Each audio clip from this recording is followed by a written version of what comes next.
महाभारत की कहानी में कई ऐसे प्रसंग हैं जो अद्भुत और विचित्र हैं।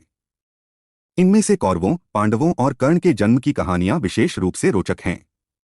कुंती ने देवताओं का आह्वान कर अपने 3 पुत्र युधिष्ठिर, भीम और अर्जुन को जन्म दिया। कर्ण, जो सूर्यपुत्र था, कुंती का पहला पुत्र था। माद्री ने अश्विन कुमार का आह्वान कर नकुल और सहदेव को जन्म दिया। दूसरी ओर गांधारी के 100 कौरव पुत्रों की जन्मकथा भी अत्यंत दिलचस्प है।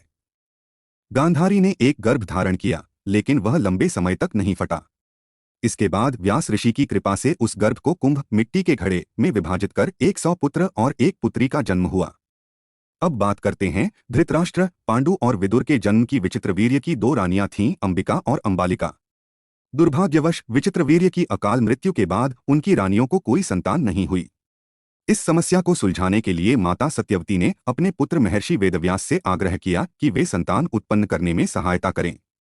महर्षि वेदव्यास ने सत्यवती के कहने पर रानी अंबिका और अंबालिका से संपर्क किया। पहली बार जब अंबिका उनके पास गईं, तो वे उनके तेजस्वी रूप को देखकर डर गईं और अपनी आंखें बंद कर लीं। वेदव्यास ने कहा, इस कारण तुम्हारे गर्भ से जो पुत्र होगा वह अंधा होगा। फिर अंबालिका गईं, लेकिन वे वेदव्यास के तेजस्वी रूप को देखकर भय से पीली पड़ गईं। वेदव्यास ने कहा, तुम्हारे गर्भ से जो पुत्र होगा वह पांडु रोग से पीड़ित होगा। इस पर माता सत्यवती ने अंबिका को दोबारा जाने के लिए कहा, लेकिन इस बार अंबिका ने अपनी जगह अपनी दासी को भेज दिया। दासी बिना किसी भय और संकोच के वेदव्यास के पास गई। वेदव्यास ने प्रसन्न होकर कहा, इस दासी के गर्भ से एक अत्यंत नीतिवान और धर्मज्ञ पुत्र उत्पन्न होगा। यही पुत्र विदुर कहलाए। इस प्रकार धृतराष्ट्र अंधे, पांडु रोग से पीड़ित और विदुर नीतिवान और धर्मज्ञ का जन्म हुआ।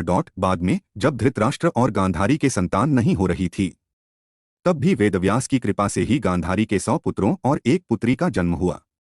महाभारत की यह गाथा हमें यह भी सिखाती है कि हर चरित्र की अपनी एक अनोखी कहानी और भूमिका है, जिसने इस महान कथा को अमर बना दिया।